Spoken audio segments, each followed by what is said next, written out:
নমস্কার বন্ধুরা, সুপ্রভাত। আশা করি আপনারা সবাই ভালো আছেন। আজকে আমি আপনাদের কাছে আরেকটি নতুন ভিডিও নিয়ে উপস্থিত হয়েছি। দেখতে পাচ্ছেন আমার হাতে একটি আম রয়েছে। আমের সাইজটি দেখুন কি সুন্দর। এটি ইয়েলো পালমার, যেটি বাইরটি পাকলে সবুজ এবং হলদাটে আভা বা রং আসে এবং ভেতরটি পুরোপুরি হলুদ এবং খুবই সুমিষ্ট আম। কিন্তু দেখুন আমি আমটি গাছ থেকে কেটে ফেলেছি। তার কারণটি জানানোর জন্যই আজকে আমার ভিডিও। এটি কেটে ফেলার কারণটা খুবই সাধারণ। আপনারা যখন কোনো নার্সারিতে গাছ কিনবেন, দেখবেন নার্সারিওয়ালারা বলে থাকে যে এই বছর গাছে মুকুল আসলেও মুকুল নেবেন না। তার কারণ কি না, তার কারণটা অতি সাধারণ। এই কারণেই বলছি, কারণ যখন ছোট গাছ সে ফল দেবে, সেই গাছ কিন্তু সে তার ফলকে বাড়ানোর জন্যই তার সমস্ত শক্তি লাগিয়ে দেবে। ফলে কি হবে না, গাছটি তার নিজের গ্রোথ ছেড়ে যখন ফলের গ্রোথের দিকে নজর দিবে, তখন সেই গাছটি কিন্তু ধীরে ধীরে দুর্বল হয়ে পড়বে এবং পরবর্তী সিজনেই গাছটি মারা যাওয়ার একটি সম্ভাবনা থাকতে পারে। সেই জন্যই এই ধরনের ছোট গাছে আপনারা ফল নেয়ার থেকে ফলটি কেটে ফেলাই আপনাদের ক্ষেত্রে ভালো, যেটি আমিও করেছি। এবারে কাটবেন কোন জায়গা থেকে? দেখুন, গাছের পর্ব বা গাছের উচ্চতা অনুযায়ী আমাদেরকে কিন্তু গাছ ট্রিম করতে হয়, অর্থাৎ কাটতে হয়। গাছের যে কোনো ছাদ বাগানের ক্ষেত্রে যে কোনো গাছের কাটার সঠিক নিয়ম হচ্ছে 2 ফুট বা 1.5 ফুট জায়গা থেকে কাটতে হয়। দেখুন আমার যদি 1.5 ফুট অর্থাৎ 1 হাত, আমার হাতের অনুযায়ী যদি দেখাই আমি 1 হাত, এর থেকে 1 চাকর ওপরেও কাটতে পারেন। ফলে কি হবে না, আপনার গাছের গোড়াতে পর্যাপ্ত পরিমাণে আলো বাতাস এবং গাছের মাটিতে পর্যাপ্ত পরিমাণে আলো বাতাস লাগবে। ফলে গাছের গোড়াতে কোনো রকম রোগ জীবাণু বা ফাঙ্গাস লাগার সম্ভাবনা থাকবে না। তাই গাছের এরকম একটা সাইজ থেকে গাছটা কাটা উচিত। এবং কাটবেন কোন জায়গা থেকে? ধরুন গাছটাকে আমি প্রথমেই গাছটাকে ঝাঁকড়ালো করা চলবে না, কারণ ঝাঁকড়ালো করলে গাছটা কী হবে না, যখনই ফল ফুল হবে গাছটা উল্টে যাবে। যেমন ধরুন এটার ক্ষেত্রে এই গাছের একটা ফলেরই ভার নিতে পারছিল না, গাছটা হেলে গিয়েছিল। তো গাছটার কাণ্ডটাকে আমাকে শক্ত করতে হবে। সেই জন্য গাছের যে এটা ধরুন ছিল এই জায়গায়, গাছের যে মুকুল বা পর্ব তার নিচো থেকে কাটতে হবে, উপর থেকে নয়। নিচো থেকে কাটলে কি হবে না, নিচ থেকে যে পাতা রয়েছে সেই পাতার যে খাঁজ, সেইখান থেকে কি হবে না, ওই খাঁজ থেকে আমাদের নতুন পর্ব বা মুকুল বেরিয়ে আসবে, যেটি পরবর্তীকালে আপনাকে একটি ভালো শেপ এবং সঙ্গে একটি শক্তিশালী যে কুঞ্জ সেটি আপনাকে দান করবে। যাই হোক, আপনারা আমি এরকম কেটেছিলাম বা ট্রিম করেছিলাম সুন্দর, যেটিতে গ্রোথ এসেছে সেরকম কিছু গাছ আপনাদের কাছে তুলে ধরছি।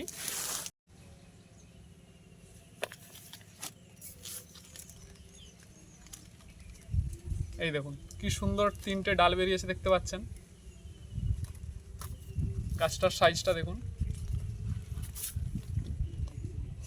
তো এই গাছটাতে পরের বছর এই সমস্ত ডালগুলো সম্পূর্ণভাবে শক্তিশালী হবে এবং নতুন মুকুল আসবে এবং আম ধরে রাখার পক্ষে সক্ষম হবে।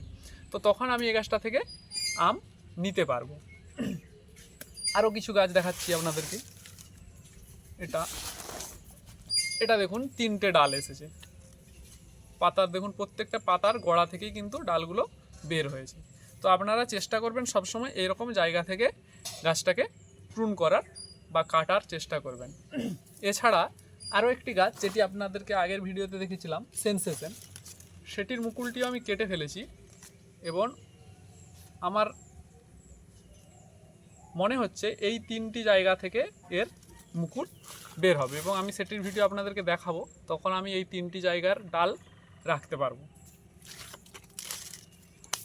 তো এই আম গাছের মাটির ক্ষেত্রে আপনাদেরকে আমি আগের ভিডিওতে বলেছিলাম যে এঁটেল মাটি এবং তার সাথে চুন মিশিয়ে আপনারা কি করবেন, প্রথমে মাটিটাকে কিছুদিন শুকিয়ে নেবেন, ভালোভাবে রোদে ভালোভাবে শুকিয়ে নেবেন। শুকিয়ে নেওয়ার পর যখন আম গাছ লাগাবেন, তখন যে কোনো পট গাছের যে সমস্ত গাছের যে রুট বা রুট বল সেই অনুযায়ী আপনারা পট নির্বাচন করবেন। রুট বল মানে কি না, গাছটার যতটা পরিমাণে শেকড় রয়েছে সেই অনুযায়ী আপনাদেরকে টবটা নির্বাচন করতে হবে। এবং সেই টবে যখন আপনারা গাছটা লাগাবেন তখন অবশ্যই গাছে কিছু ফাঙ্গিসাইড এবং সামান্য রুট হরমোন এবং সামান্য ফিউরোডন বা যে কোনো দানা কীটনাশক দিয়ে গাছটা রোপণ করবেন। তাহলে কি হবে না, আম গাছের ক্ষেত্রে গোড়ায় যে উই লেগে যাওয়া বা কেঁচো লেগে যাওয়া এই সমস্ত জিনিসগুলো হবে না, ফলে গাছের শেকড় খুব ভালোভাবে বৃদ্ধি পাবে এবং গাছটি ভালোভাবে আপনার বড় হতে সক্ষম হবে। যাই হোক, এছাড়া আম গাছের ক্ষেত্রে আপনাদেরকে যেটা করতে হবে, কিছুদিন ছাড়া ছাড়া আপনাদেরকে আম গাছের চুন গোলা জল যেটা আপনারা মাসে একবার করে দিতে পারেন। তার কারণটা কি না, তার কারণ হচ্ছে এর যখন টবের মাটিতে কি হয়, প্রত্যেক দিন জল দেবেন, এতে শ্যাওলা জমে। তো চুন গোলা জল যখন দেবেন তখন কি হবে, ওই শ্যাওলা বা সবুজ আবহাওয়াটা নষ্ট হয়ে যাবে। ফলে কি হবে না, আপনার মাটিটা ভালো থাকবে এবং চুন জলটা আম গাছ পছন্দ করে। তো আপনারা এটা মাসে একবার করে দিতে পারেন। এছাড়া মাসে একবার করে যে কোনো ধরনের ফাঙ্গিসাইডটা সবসময় একরকম দেওয়া চলে না। ওটা আপনারা একবার ধরুন কোনো সাপ দিলেন, তো আবার 1 মাস পরে যেটা দিবেন সেটা ব্লাইটক্স দিতে পারেন বা এই ধরনের কোনো ম্যাঙ্কোজেব টাইপের কোনো ফাঙ্গিসাইড দিতে পারেন। তো এইভাবে কন্টিনিউ করলেই আপনাদের গাছ ভালোভাবে বাড়বে এবং নেক্সট সিজনে ফল দিতে সক্ষম হবে। আর আরেকটা কথা বলতে চাই এখানে, আপনারা সবসময় গাছ কিনবেন, অনেকে অনেক ধরনের কলম নিয়ে কনফিউশনে থাকেন যে কোন কলম কিনবো, জোড় কলম না ভি গ্রাফটিং না কোন ধরনের গুটি কলম। গুটি কলমটা সাধারণত আমাদের এখানে বিক্রি হয় না, তবে আমেরও গুটি কলম হয়, কেরল সাইডে হয়ে থাকে, আমাদের এখানে সাধারণত গুটি কলম হয় না। তো আমি বলবো যে সবসময় ভি গ্রাফটিংই কিনবেন, কারণ ভি গ্রাফটিংয়ের গ্রোথ ভালো এবং গাছের একটা শেপ যেটা নিয়ে আসতে খুবই সক্ষম, সেটা হচ্ছে ভি গ্রাফটিং। আর জোড় কলমও খারাপ নয়, কিন্তু জোড় কলমের ক্ষেত্রে কী হয়, গাছটা বেশি ঝোপালো হয়ে যায়। ঝোপালো গাছ কখনোই ভালো না, কারণ ঝোপালো গাছ মানে কি, তার গোড়াতে কোনো রকম আলো বাতাস যাতায়াত করতে পারবে না। ঝোপালো গাছকে প্রচুর যত্নে রাখতে হবে এবং সময় মতো তাকে ট্রিম করতে হবে, ডাল ছাঁটাই করতে হবে। তো সেই জন্য আমি বলবো যে ভি গ্রাফটিং ব্যবহার করতে পারেন। আর অবশ্যই ট্রিম করার পর ওই জায়গা যেখানটা কেটে দিলেন সেই জায়গাটাতে যে কোনো ফাঙ্গিসাইড বা যদি ফাঙ্গিসাইড না থাকে, ধরুন আমি এই মুহূর্তে কেটে দিয়েছি, আমার কাছে কোনো ফাঙ্গিসাইড নেই, তো আমি কি করব না, আমাদের যে বাড়িতে যে খাওয়া হয় চুন, সেই চুন আমি ওখানটায় লাগিয়ে দেবো, ওই জায়গাটায় লাগিয়ে দেবো। ফলে কি হবে না, ওখানে কোনো ফাঙ্গাস আক্রমণের কথা থাকবে না। এবং ফাঙ্গাস আক্রমণ হলে কি হতে পারে না, আপনার ওই ডালটা পুরো শুকিয়ে নেমে যেতে পারে এবং ফলে ওই পর্বটা শুকিয়ে গেলে আপনার পরের পর্ব থেকে ডাল বের হবে, ফলে অনেক টাইম লাগবে। তো অবশ্যই কেটে দেওয়ার পর এই জায়গাটাতে চুন বা কোনো ফাঙ্গিসাইড লাগিয়ে দেবেন। আর যেই জিনিসটাই কাটবেন সেটা অবশ্যই যেন শার্প হয়, অর্থাৎ ধারালো হয়।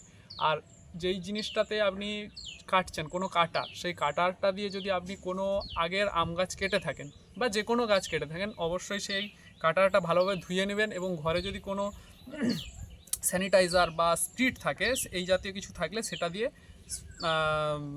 যে আপনার কাটারটা, সেই কাটারটা মুছে নেবেন, অর্থাৎ যাতে না সেটাতে কোনো রকম, কারণ যদি কোনো গাছে ম্যালফরমেশন থাকে, ম্যালফরমেশন এমন ধরনের একটা রোগ যেটা আপনার গাছে থাকলে, অন্য গাছে থাকলে সেই গাছের যদি আপনি কোনো কিছু ব্যবহার করেন এবং পরবর্তী গাছে কিন্তু সেই রোগটা ছড়িয়ে যেতে পারে।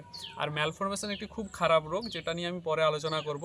কারণ ম্যালফরমেশন যদি হয়, আপনার কিন্তু বাগানের প্রত্যেকটি আম গাছেই সেই রোগ ছড়িয়ে পড়তে পারে এবং ম্যালফরমেশন হলে গাছের ফলন একদমই হবে না, মনে হবে প্রচুর ফলন হবে, গুচ্ছ রোগ, যেটাকে আমার বাংলায় বলা হয় গুচ্ছ রোগ, অর্থাৎ আপনাদের মুকুল আসবে গোছা গোছা, কিন্তু সেই মুকুলে আপনার কোনো রকম আম ধরবে না। অবশ্যই এই কথাগুলি মাথায় রাখবেন এবং প্রথমে যে কোনো ধরনের আম গাছ দিয়েই শুরু করুন, যে কোনো দামি আম গাছ দিয়ে শুরু করতে হবে এরকম কোনো কথা নেই। কারণ যদি প্রথম বাগান শুরু করেন, সেক্ষেত্রে আপনার যে কোনো দেশীয় বা বিদেশীয় কমাদামি গাছ যেটা দিয়ে আপনি শুরু করতে পারেন, যেটার ফলে কি হবে, আপনার অভিজ্ঞতাটা ধীরে ধীরে বাড়বে এবং পরবর্তী সময়ে আপনি কোনো গাছ মেরে ফেলবেন না এবং সেই গাছের যে খরচা বা শ্রম সেটা আপনার নষ্ট হবে না। অবশ্যই ভালো থাকবেন সবাই। আর পরবর্তী ভিডিও আমি আম গাছের সম্পর্কেই নিয়ে আসবো, যেটা আমার যে আমগুলো বড় বড় সাইজের আম ঝরে পড়ছে, তার ঝরে পড়ার কারণ কি সেটা নিয়ে আমি পরবর্তী ভিডিওতে আলোচনা করব। ভালো থাকবেন সবাই, সুস্থ থাকবেন।